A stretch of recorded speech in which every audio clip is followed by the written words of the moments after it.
लड़की शैतान के बच्चे के साथ पेट से थी। उनके जन्म से पहले खुद को मार देने की चिल्लाते हुए भीख मांग रही थी। लेकिन वो कौन थी, इस हाल में कैसे पहुंची थी, और क्या कोई उसे यहाँ से बचाने वाला था? ये सब तब शुरू हुआ जब कुछ दिन पहले गांव के मुखिया ने एक राक्षस को बचाया। एक बेहद ही घिनौना, लाल चमड़ी वाला और डरावना राक्षस। लोग कह रहे थे कि वो तो नर्क से आया कोई राक्षस है, पर गांव के मुखिया के लिए वो आसमान से आया कोई फरिश्ता था। गांव वालों के बातों को अनसुना करते हुए उसने राक्षस को मंदिर में ले जाने का फैसला किया, ये सोचते हुए कि इससे उसको आशीर्वाद मिलेगा। पर उसे अंदाजा तक नहीं था कि वो कितनी बड़ी गलती करने जा रहा है। आखिरकार जब राक्षस जागा, उसने कोई आशीर्वाद नहीं दी, बल्कि सीधे गांव पर हमला कर दिया और गांव की मासूम लड़कियों की तरफ बढ़ने लगा। लड़कियों ने भागने की बहुत कोशिश की, लेकिन नाकाम रहे। राक्षस कईयों को मारकर एक छोटी लड़की को उठाकर गायब हो गया। तब से वो हर बार गांव में आता और एक एक करके लड़कियों को उठा ले जाता। धीरे धीरे पूरा गांव तबाही की ओर बढ़ रहा था और हर तरफ डर का माहौल था। और अब तो पूरे गांव में भी एक ही लड़की बची थी, एक मासूम बच्ची जो अकेली, डरी हुई और उम्मीद से परे थी। तब जाकर मुखिया को होश आया, अगर वो आखिरी लड़की को भी ले गया तो उनका गांव नहीं बच पाएगा।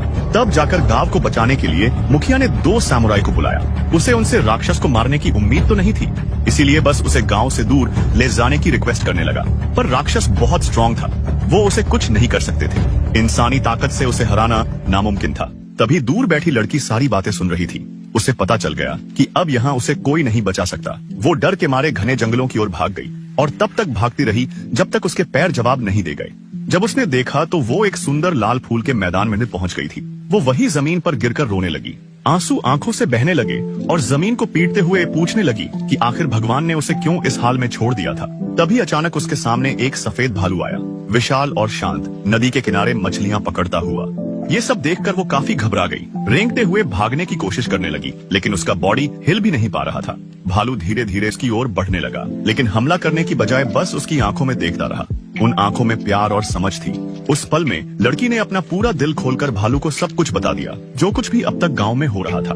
भालू चुपचाप सुनता रहा, समझा। धीरे से लड़की के गाल को चाटा, जैसे कह रहा हो चिंता मत कर, अब मैं आ गया हूँ, और जंगल में गायब हो गया। सफेद भालू ने अपना मन बना लिया था, अब वो राक्षस को खत्म कर देगा। उसने राक्षस की गंध का पीछा किया, जंगल में ढूंढते हुए आखिरकार उसके ठिकाने तक पहुंच गया। एक उजड़ा हुआ इलाका जहां पेड़ जलकर राख हो चुके थे और चारों तरफ मरे हुए जानवरों के बॉडी थे। उस जगह के बीच में एक अजीब सी स्ट्रक्चर भी थी, जैसे कोई स्पेसक्राफ्ट का टूटा हुआ पार्ट हो। क्या ये राक्षस पीके के गोले से आया था?